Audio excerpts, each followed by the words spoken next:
So we're gonna line this little Skool guy. It's a Japanese helmet. I forgot what's the name for it. It has a name. I forgot that. So Japanese helmets is something you can like assemble, disassemble, and they also have like the jaw line. It's like a separate piece that you can attach, and then they also have like a full cover that goes above the face, so it covers the face as well. So mostly they have this like big one part. Then they also have the nose part that covers the nose, so barely you can see the eyes, and then a specific one that covers the jaw line, so it kind of holds in place. And these helmets can be sometimes slippery, so that is the reason why a lot of times in Japanese movies you can see they have bald heads, because for this to really stuck to someone's head, they literally shaved all the hair off the head, so it's not slippery, but it's really like glued to you.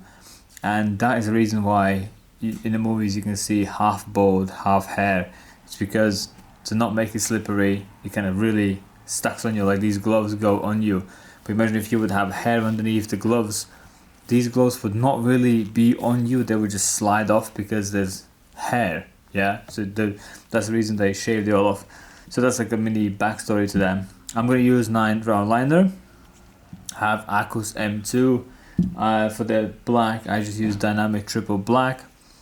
And we're gonna outline this with the 9 because when this is a flash sheet, a flash design, you don't want to make these really thin, really tiny, really slim. You want nice chunky lines, but not bold lines, because when you have these parallel lines next to each other, you don't want them to be too close to each other. They merge together, and then the more thicker lines you pull, the thicker lines just means more ink is inside. The more ink is inside the line, the more it can blur out, because you gave the ink to blur out. Makes sense? If the lines are thinner, which means you gave less ink and it can't really blur out itself. Whereas if you use bigger, it has more ink to blur out. So 9 is like a nice sweet spot between really bold line and thin lines. Mostly I line on 8.0. I don't know, you can't see that, but it's 8.0. And the more needles are in, the softer it hits.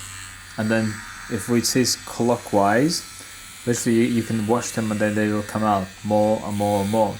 Depending how much you want the ink flow, that's how far you bring the needles out. So you can control how far needles come out.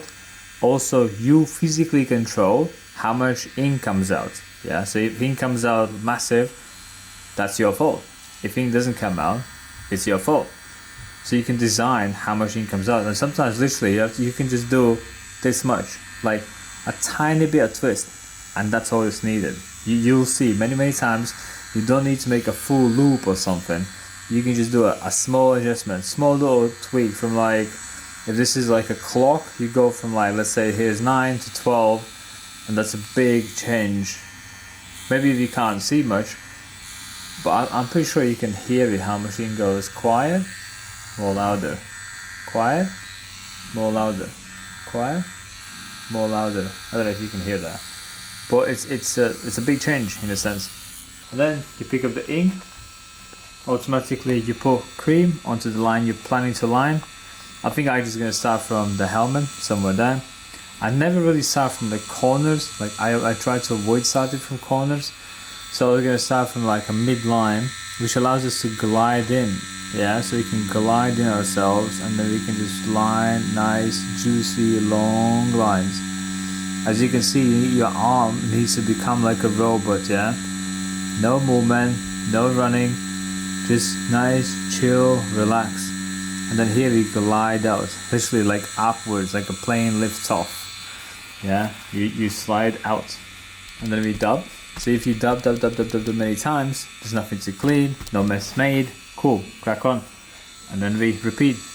Here I'm gonna start from this side, and then we start from the previous line, and we glide into that line, and then we carry on and pull nice juicy long line. Yeah, go up, make a little bump, hit that guy. Let's say I'm coming back in because I feel like I might have ink enough to blast it all. I might be wrong.